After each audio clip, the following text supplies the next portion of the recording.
My name is Bob Olson. I'm an alcoholic.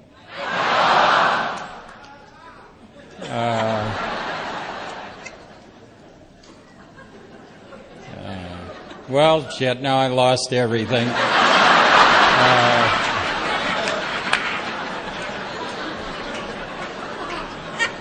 Thank you very much. I'd like to thank Nancy and the committee for inviting me. That was very kind of you to ask me to come out here. I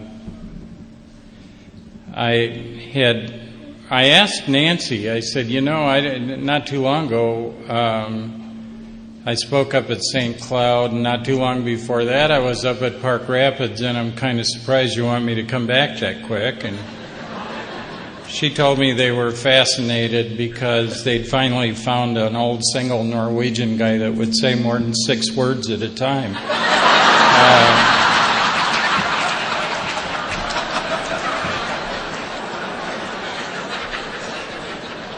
See, they'd only get that in Minnesota.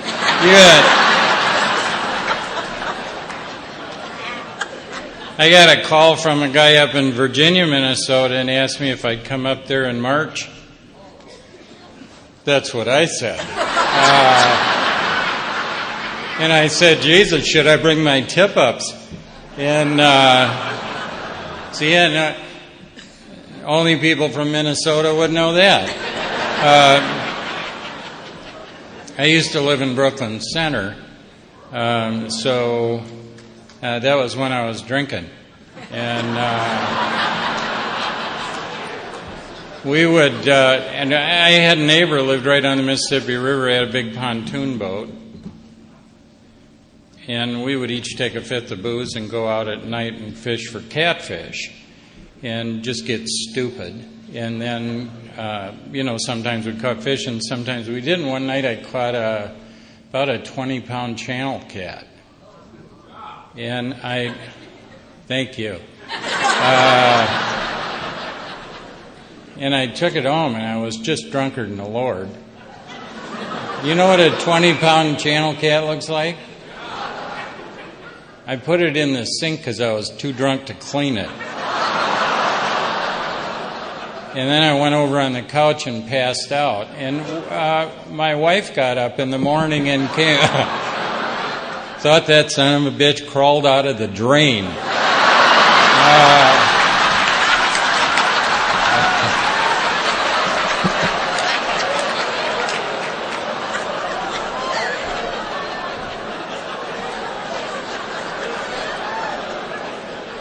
That'll put the fear of God in you.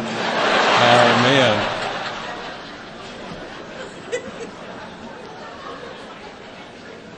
I'm a member of the Happy Way group in Englewood, Colorado. My God, who named them that?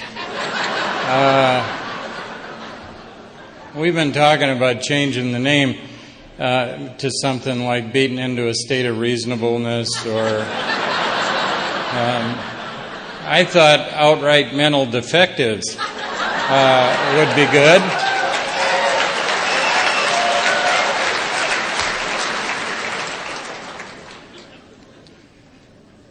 By the grace of God and the fellowship of Alcoholics Anonymous, I haven't found a need or an excuse to take a drink today, nor have I found a need or an excuse to take a drink since May 28th of 1973.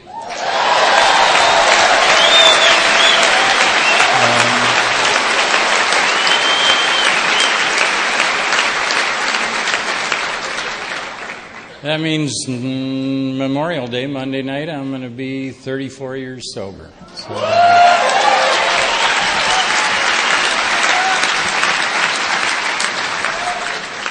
I was struck by how many new people are in this room. I'm also thrilled that you're here. And I guess one of the things that I'd like to say to you is that I'm not a person who came in the doors of Alcoholics Anonymous and was just struck sober. I'm one of those guys that came in and made a nuisance out of myself for 5 years. And I am absolutely amazed they let me come back. The problem is, and some of you know my history, you know I was a bill collector in Chicago, weighed 240 pounds, and was a psychopath. I used to kick in people's doors and slam them up against the wall and tell them if they didn't come up with some money pretty damn quick, I was going to break their knees. And that's a totally different life, I got to tell you. Oh, Jesus.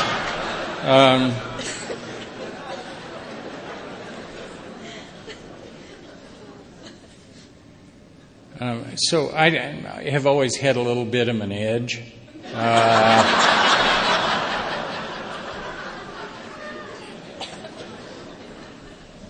And when I went to AA meetings, I went there to kind of turn myself in because I knew I was drinking too much. I come from long-line alcoholics. The last one was my dad. He died from the disease.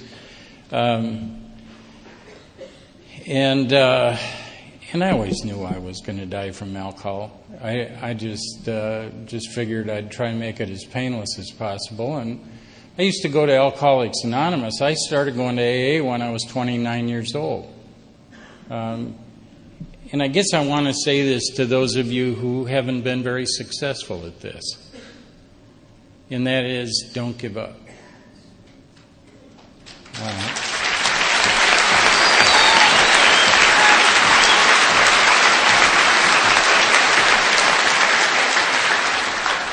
See, and my attitude in the early days when I went to Alcoholics Anonymous was, yeah, that's nice.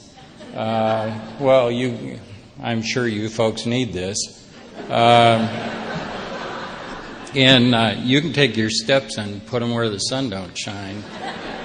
And that's the way I came to Alcoholics Anonymous.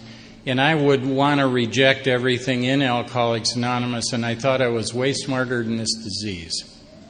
And it damn near killed me. Now, I'm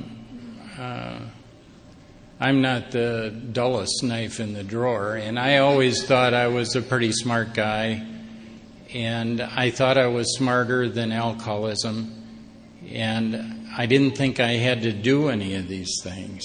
And so I would just go to AA meetings and hope for the best, and it did not work for me.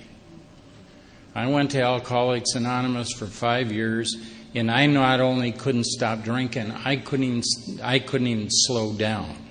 I couldn't slow the progress of alcohol, which meant that I kept drinking more and more. The last 12 to 15 years that I drank a fifth a day. And it was just like clockwork. There were no vacations. I drank every day. I got stupid every day. And I held a job and I was a marketing director for a Fortune 500 company when I quit drinking. I finally got so sick, and I'd been to AA meetings. I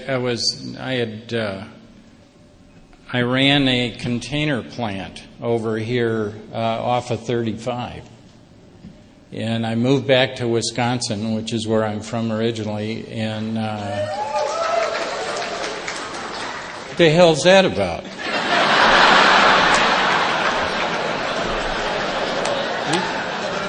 Sorry. It's that little edge just sneaks out of me every once in a while.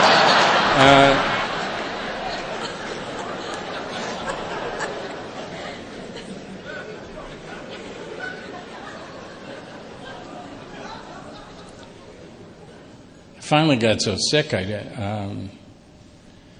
went back to AA, and there was a little old Irishman there named Leo. Was my first sponsor, and he'd just keep come looking for me, and I came back to Alcoholics Anonymous, and he had me go in and speak to a priest that was running a halfway house in Fond du Lac. And I sat down in front of the priest, and he asked me some questions. He said, "Are you an alcoholic?" And I said, "Yes, I am." And I knew that. Hell, I'd known it for years.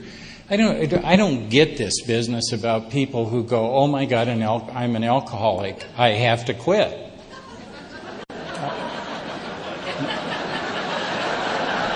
No, you're not. If you can quit as an act of the will, you're not. And I gave up years before I quit. I knew I had it. I knew it was going to kill me. So it isn't like I didn't know. And he said, "Are you an alcoholic?" And I said, "Yeah." And he said, "Are you done?" Well, that's a good question. I hope so. Or I'm dead. The doctors had already told me that my liver was sticking out of my side. The priest's name was Father Will Upson. Where is he? Is he here? He lives in St. Paul. And he is a dear, dear man. Let me just say something about Father Will Upson. He has been working with dead-end, no-future drunks like me for over 40 years. And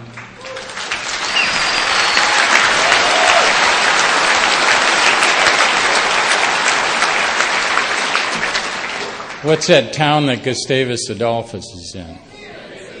Where is it? I think that's where he's from. He's from Minnesota. I think he went to seminary here. He's an oblate father, and I think that order is here. And so he's a Minnesota native. He is truly one of your state treasures. So he said...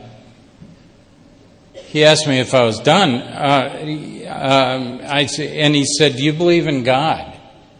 And I thought, "Oh yeah, here it comes." I'm a German Lutheran, right? And I need a Catholic priest telling me,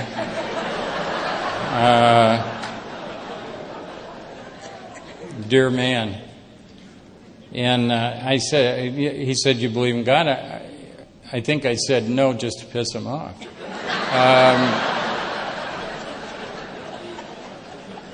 And he said, "Then I suggest you go find one." And I was really mad because he wasn't sharing his with me. And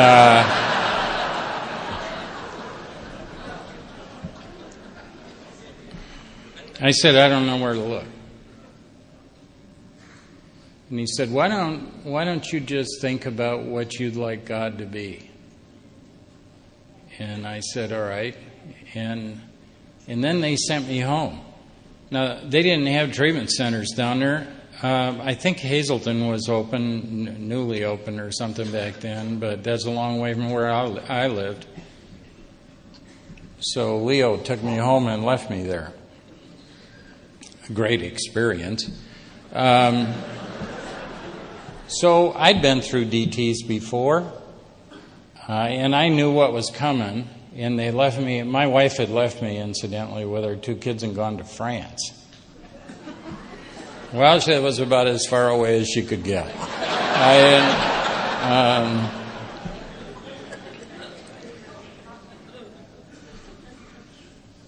And I knew what was coming, and it did. So I sat down and waited for the inevitable, and I went into DTs and saw all kinds of hallucinations. Part of it I recall. There were ants as big as this podium that came out from underneath my refrigerator. And it was a very large refrigerator, and I grabbed it like this. And I was so afraid, I picked the whole damn refrigerator up and carried it halfway across the room by hugging it. My fingerprints were permanently imprinted in both sides of that refrigerator. And I was looking for the hole under the refrigerator that these giant ants could come out of. And I don't know whether I saw it or not, frankly. I ran into the basement steps, and there were 3 cans of Raid in there. And so I emptied them in the kitchen and goddamn near asphyxiated myself.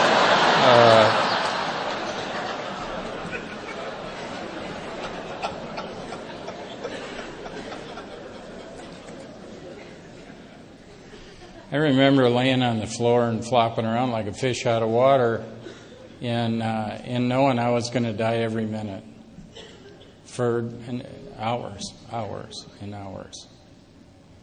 And then they came back to see if I was still there about 48 hours later. And you know, I would recommend to any of you who aren't clear about your alcoholism to do that. You know, if they want to give you a Librium or Valium or something and kind of bring you down, say, hell no, I'll do it the hard way. Good luck. And so anyway, I went to an AA meeting. I came back and I saw Father Upson, and he said, what do you think about God? And I said, I'd like him to be a father. My father, he left when I was an infant, and on the rare occasions when I saw him, he was really drunk. And I never had a relationship with him, and most of the time my dad was a really nasty, violent drunk. So when he liked to fight a lot, and you had to be real careful around him when he was drunk because he wasn't real picky about who he hit. So I said, I'd like him to be a father, but I'd like him to care about whether I live or die. I'd like him to love me and want the best for me. And he said, well, I think that's exactly what God is. And then he and I used to go fishing. We'd go out on Lake Winnebago, which is a 741 square mile lake in Wisconsin, a huge lake. And we'd go out there and fish, and he'd talk to me about God, and I'm just shaking my head. You know, I was always just kind of hoping God was looking the other way, because if he knew my history, we probably weren't friends. And he'd ask me if I'd trust God, and he'd say silly things to me. He'd say, why don't you have God take over your life this morning? And if he does a good job, let him have it this afternoon. And I'd go, okay. Are we all that stupid?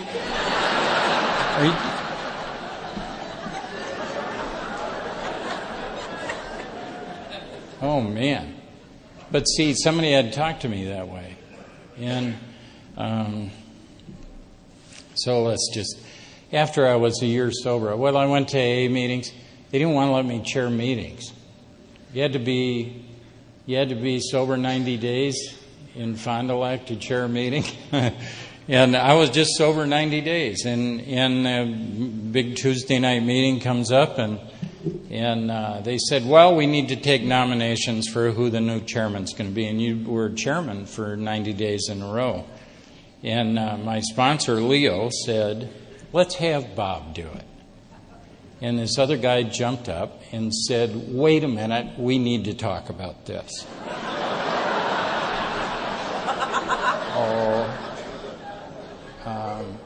Obviously they didn't know my history. If I had a gun, I would have killed a couple of them. And they made me go outside and smoke a cigarette. Well, they decided whether I was good enough to chair a meeting. If I was them, I wouldn't have let me back in. They asked me to come back in, and Leo said, you're the new chairman for the next 90 days. And you know, I didn't drink for the next 90 days, and the reason why I didn't drink was because I wouldn't let those sons of bitches see me drunk. Now, that's the wrong reason, isn't it? Huh? How do you know?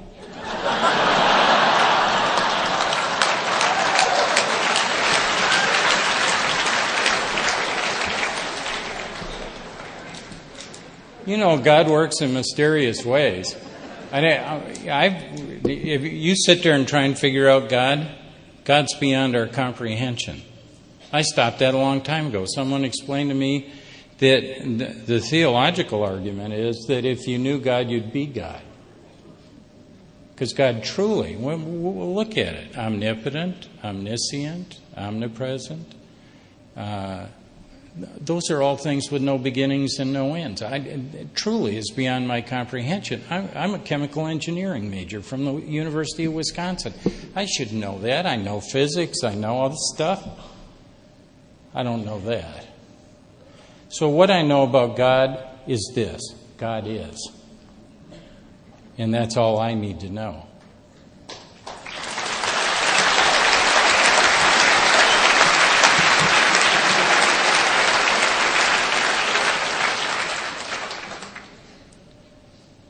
I moved to Colorado when I was years sober. Thank you very much. Moved to Colorado, and things were a little dicey. I didn't have a program. I had agreed that there was a God and that it was probably working in my life, but that was the extent to which I really knew Alcoholics Anonymous. And all of a sudden I knew I was going to drink again. I was years sober and I knew that I was running out of gas. And that's what I want to talk to you new folks about. And maybe some of you old folks. I went to a Sunday night meeting and I heard a guy named Don P. speak.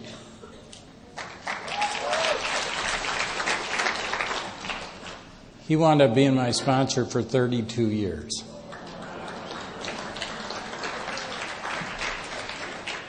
And he was talking about the big book, and he said it was a textbook, and that there was a precise set of instructions in that book, and that if I would follow, that he was talking to a whole bunch of us. He wasn't talking to me specifically. I mean, I was just listening to him, and he said, you know, if you get in this thing and you follow all these directions, you not only don't ever have to drink again, you don't ever have to want to drink again.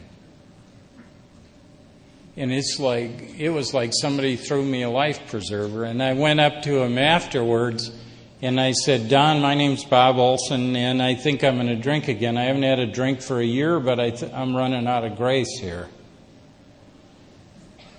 And I don't know what to do. And he said, well, tell me what you have done. And I said, well, I go to meetings and try and be a good person. And if if somebody needs help, like moving or something, I'll do that. And he said, wow, looks like you did everything but follow the directions. And see, I would rather get shot than admit this, but I looked at him and I said, I don't know what the directions are. And he said, if you'll sit across from me on my kitchen table once a week, we'll go do that. And I said, all right. And he said, but first, let me tell you what that looks like. And then he explained all 12 steps to me. And he said, that's everything I'm going to ask you. Will you agree to that? And not just to the first one, but will you agree to go through this whole process with me? And I said, yep, I will. And so I started going over to his house once a week, and we'd sit there for a couple of hours. He had 7 kids in that house. Oh, Jesus. And it was like a Chinese parade.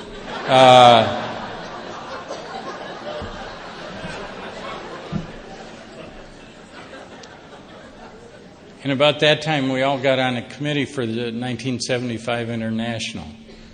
And we were all, to show you how long ago this was, we were all members of the Denver Young People's Group.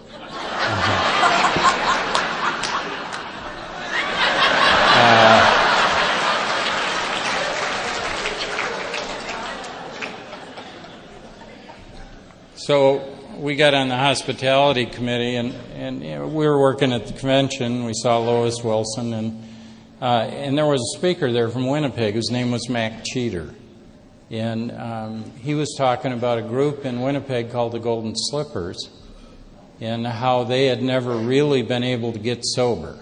And that one day they decided that they were going to take a whole new approach towards Alcoholics Anonymous, and that they were going to do some different things. And those different things were they weren't going to talk about the steps, and they weren't going to rationalize about the steps, and they weren't going to intellectualize about the steps. They were going to do the steps. They started at the forward to the first edition as a group, and they did everything that the book suggested. And when it said write, they wrote. When it said made a decision, they made a decision. When it said anything, they did it. And we were all standing around, about 15 of us. And we were all struck by what he was saying, and we said, well, let's do that. And so right after the International, we met this guy named Jay Levy, who has now passed away. We met in his basement, 15 of us. And we opened the book up to the forward to the first edition. And every time it said to do something, we did it. Most of it we did together. Out of the 15 of us, 14 of us stayed sober.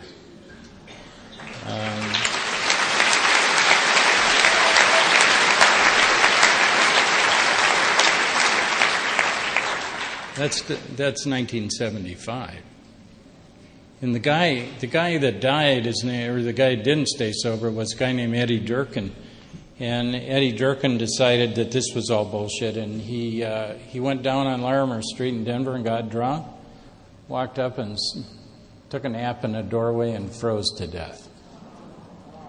Yeah. I think we make conscious decisions about things like that. So we did that.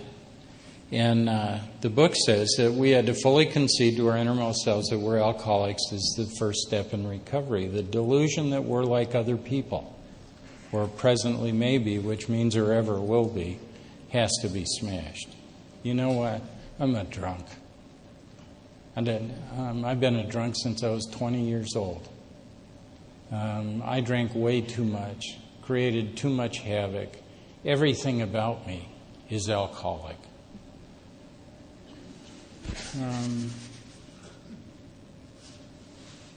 I go through the steps once a year. We're kind of book Nazis, I suppose, all right? I don't apologize for that. If you don't like it, screw you.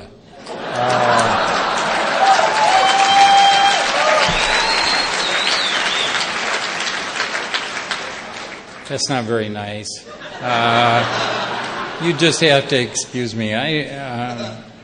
But I got to tell you something. This saved my life. This isn't like something... You know, the book says half measures availed us nothing, right? Why don't half measures avail us half?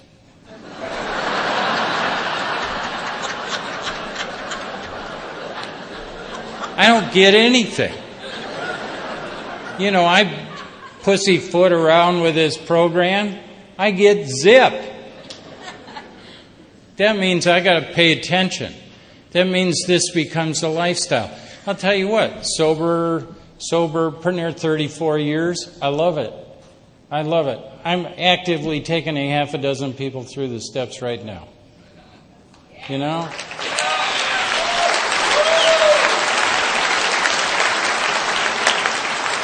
When the book talks about the fellowship growing up around you, and that's not an experience that you want to miss, it's not kidding. You want to see something that'll turn you upside down spiritually? Watch the lights come on. That's an experience.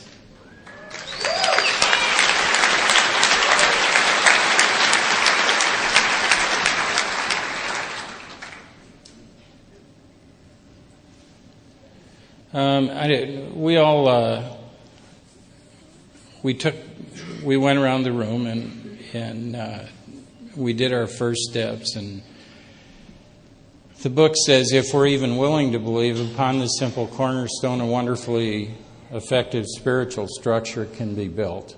if I'm even willing to believe, if you're even willing to believe. You know, you don't have to know God to believe in God. All you got to do is be willing to say maybe there is one. And see, what that priest told me, what Father Upson told me is, can you stop drinking? And I said, no. And he said, well, I got some bad news for you. And I said, what's that? And he said, we can't stop you either. And I went, what the hell am I here for? And I said, what's the point? And he said, the point is that there better be a God, or the game's over for you, Bob. Okay? That's what I got to tell you. Look, if you're not successful with Alcoholics Anonymous and you've tried everything else, find someone who is familiar with this program and follow the directions. Your life depends on it.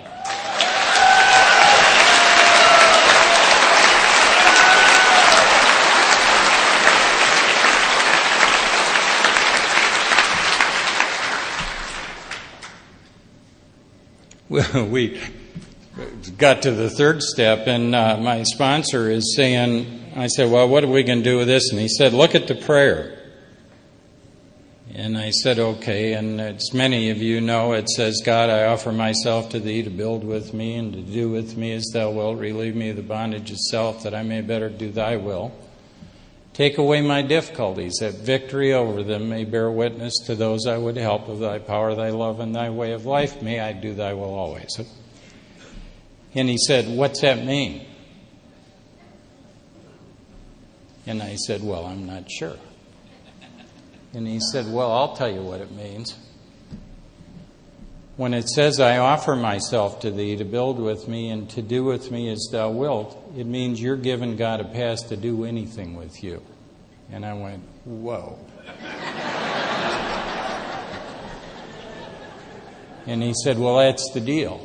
And what I want you to do is I want you to consider that in the rest of the prayer, and I want you to come back in a week and tell me if you want to do it or not.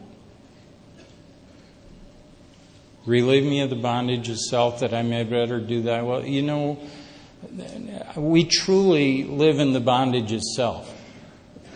We don't think about anything but us. That's truly what we do. We're so fascinated with ourselves that we can't see anybody else. You want to know something true? Everyone I've ever met who's come into Alcoholics Anonymous has a head full of nonsense about who and what they are.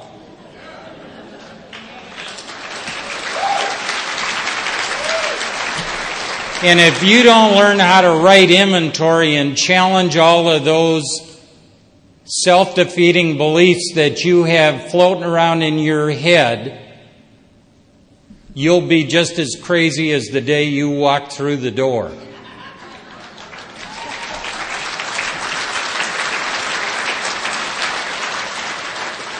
You know what's really nice is when you're 34 years old, you can just get up and say what you want. I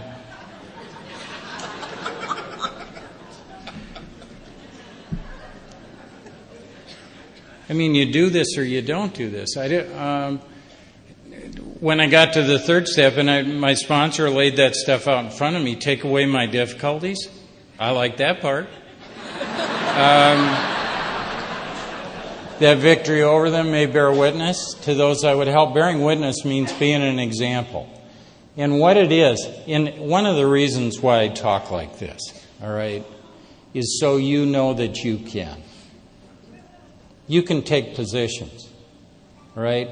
If you pussyfoot around Alcoholics Anonymous and you're afraid of hurting someone's feelings by telling them the truth, get over it.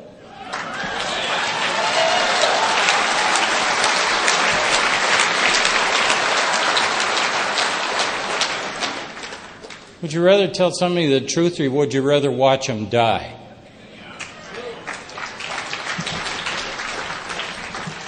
So he said, go home and think about that. and come back next week and tell me if you want to say that prayer. And I came back, and he said, well, do you want to do it? And I said, no. And he said, why not? And I said, no, I didn't say I wasn't going to do it. I said I didn't want to do it. And he said, why not? And I said, I don't want to give God that kind of power in my life.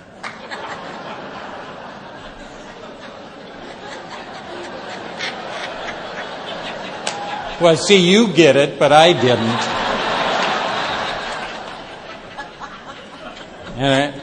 And he said, well, are you going to do it or not? And I said, yeah. And he said, then get on your knees and hold my hands. Get on your knees and hold my hands and say the prayer and mean it. So I did. And then I got up and he started laughing. I thought that was wholly inappropriate.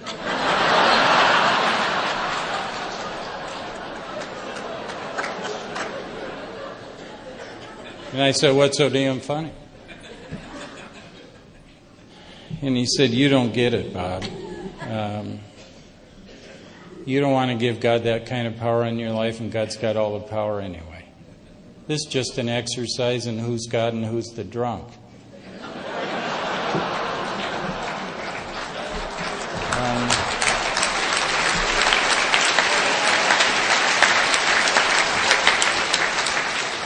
Well, so he said, this will have little permanent effect, and that's what the book says, unless it's at once followed by a rigorous attempt to clean house. So did you bring your legal pad? And I said, uh-huh. And he said, all right, I want you to write a grudge list. And I want you to put down people, institutions, and principles. So I wrote all the people that I was angry at, which is pretty much everybody I'd ever met.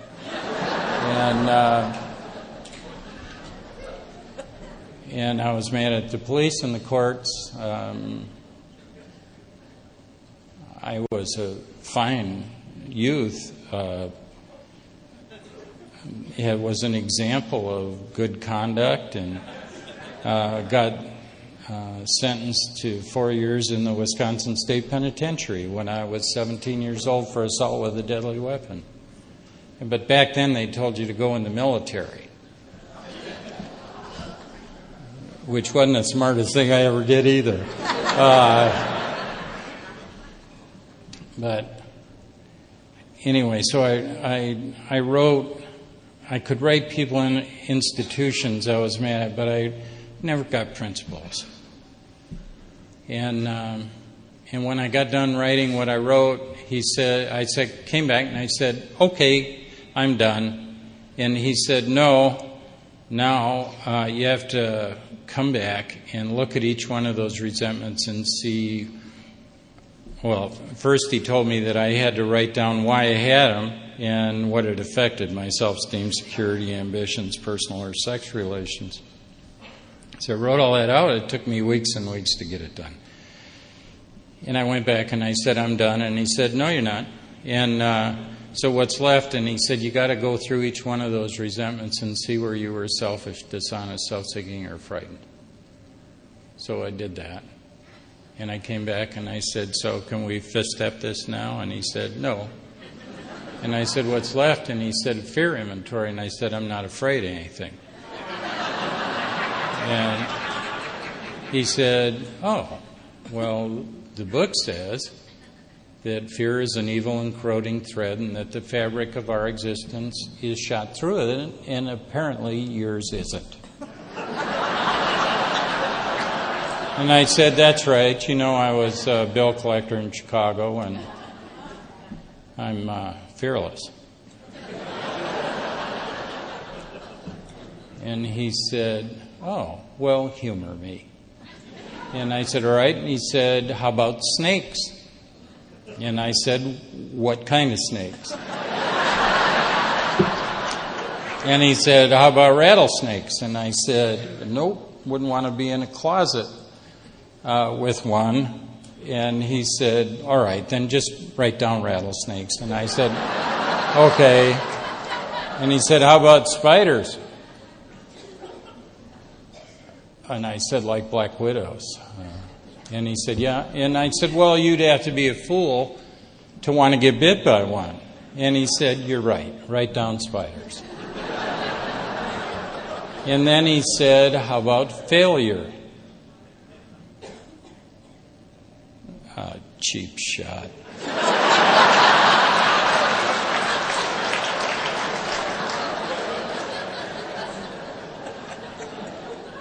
And so he said, write down failure. How about inadequacy?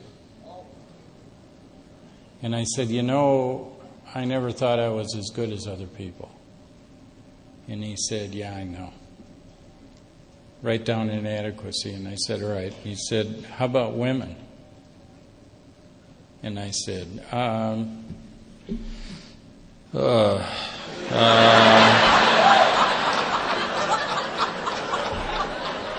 he said, just write down women.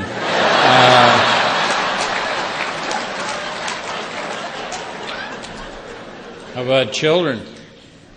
And I said, just the really tiny ones, because, they hand them to you and you don't want to drop them. I said, how about the police? Yeah, I don't like them. How about the courts? Yeah, I don't like them either. And then he said, is there anything you're not afraid of? And I said, I guess not.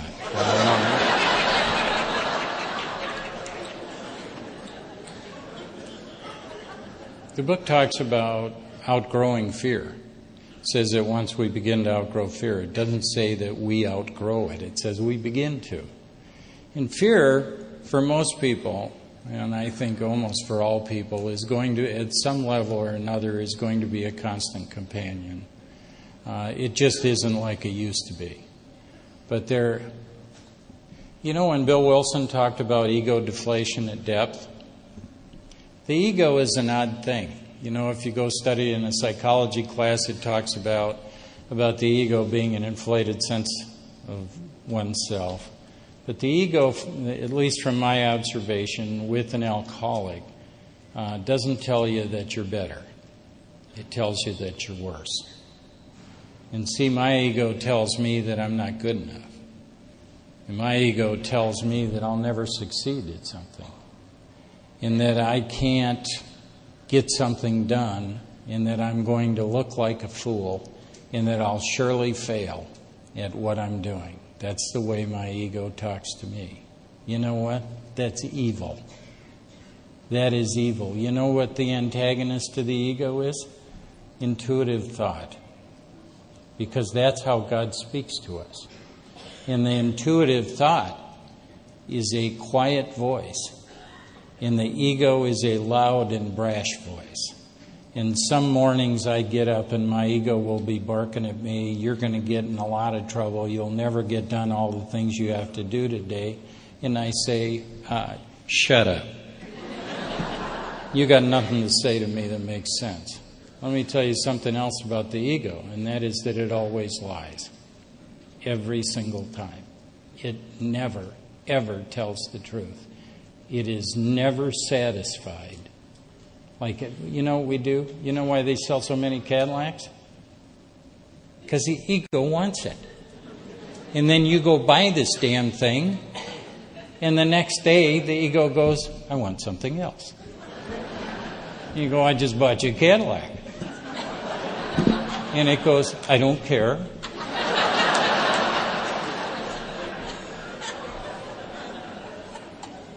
And I'll tell you something else about the ego.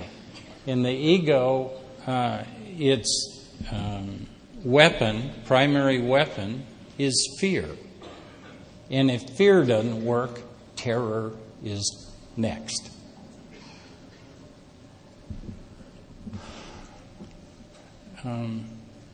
I found out 20 years ago that I wanted to live a life that's pleasing to God.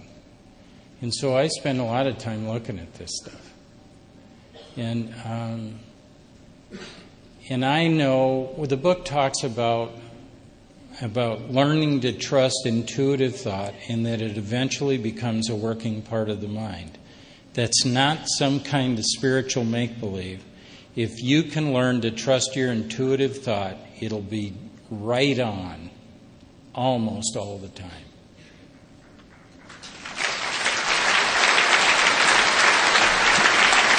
When did this start? Huh? You're doing great. Okay. Yes. I do. All right.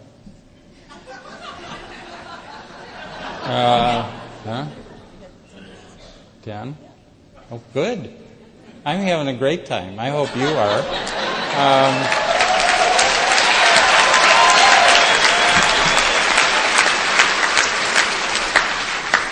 So I'd like to talk with you. I wish I had 2 hours. I mean, you'd probably have a little problem with your backside. But if you're anything like me, when I was 28 years sober, I had gone through the steps, and at the end of it, I got all the way through amends, and I was doing my 11th step, and it occurred to me in my 11th step that I still believed a lot of really self-defeating things about myself. This is what I believed. I believed that I was a mongrel, that I came from an alcoholic father and a mother who had serious mental illness problems. In that I was told early on when I was about 10 years old that I had no chance at succeeding in life at all, that I would probably wind up crazy and drunk and institutionalized. And, that's not the best thing to tell a 10-year-old.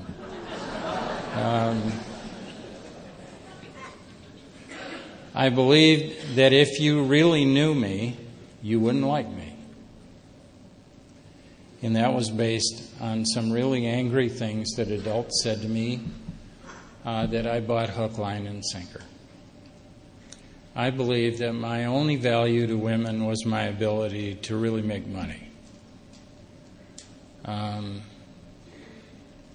which doesn't cause great relationships if you think that that's what the deal is.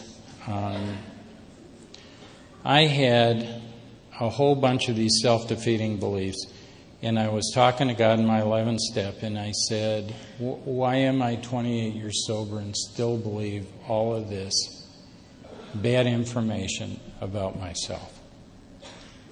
There are some that are specific to women, by the way. I've sponsored several women, a whole bunch of women, really, and showed them how to write inventory on what they believe. And that can make a remarkable difference because it's all lies. It's all lies, and it's all about the ego. And so I was asking God why I still believed all that. How come I don't think I'm good enough? How come I think I'm like substandard good? I mean, I've been doing this for 28 years. What the hell do I have to do to be a good person? And the answer that I got was principles. And I said, how can you... Principles are things like honesty, open-mindedness, and willingness, and love and tolerance, and all that stuff. Those are principles. And the answer that I got was, no, they're not. Your principles are those beliefs that you hold so closely that they have become a part of your personality, and they have become sacrosanct. You will not challenge them anymore. And you've been dragging those anchors all the way through your life, and it's about damn time that you got rid of them.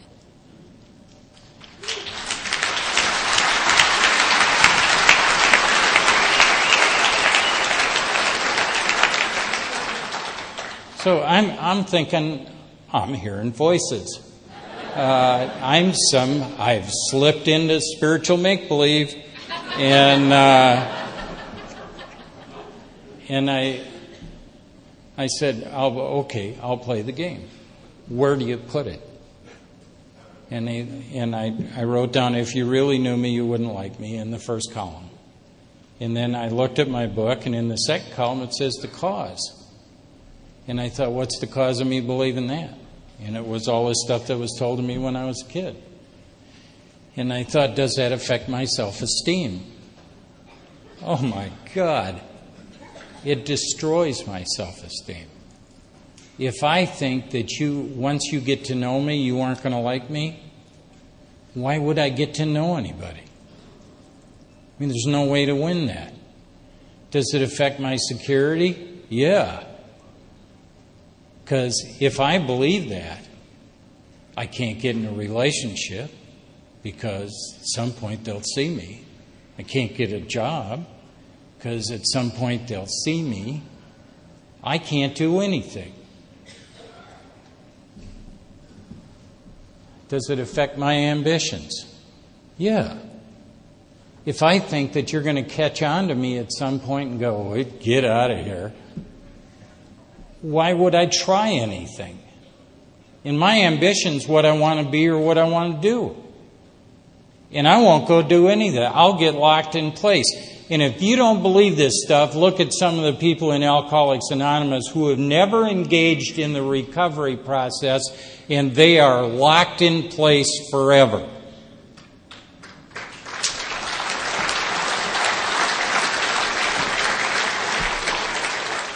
You know what the most dangerous thing is in Alcoholics Anonymous is a closed mind. If you come into Alcoholics Anonymous and you go, I know all about this, I don't have to do this. God bless you and good luck. Does it affect my personal relations? Yeah. I won't have any. You know what? This is true, and it's a hangover. It's a mental illness hangover almost. I mean, and I'm not mentally ill, but I got to tell you, I'm a loner. I'm not a person who cozies up to other people easily. And the reason why is that silly old belief. Why should I get to know you? You aren't going to like me anyway.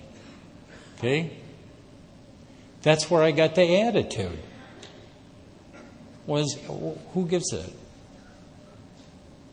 Does it affect my sex relations? You know what that is? That's a personal relationship on steroids. Yeah. How do I do that? Here's really what I came to say. If you're in Alcoholics Anonymous, seek God. Seek the truth. Don't get to the point in this program where you think you know everything. Don't get to the point in this program where you're not willing to challenge your beliefs. Always try and get closer to God by finding the truth. If you do that, you'll have those same kinds of epiphanies or revelations that I've had in Alcoholics Anonymous just because you're looking for them and God will show them to you. If you don't ever want to drink again, I understand. But I got to tell you, there is so much more. This isn't about not drinking. This is about finding all that crazy stuff that's been running around between our ears and extracting it and having God pull all of that information and finding out the truth. And the truth is that you are a child of God, and as such, you are an equal to anyone on the face of this planet.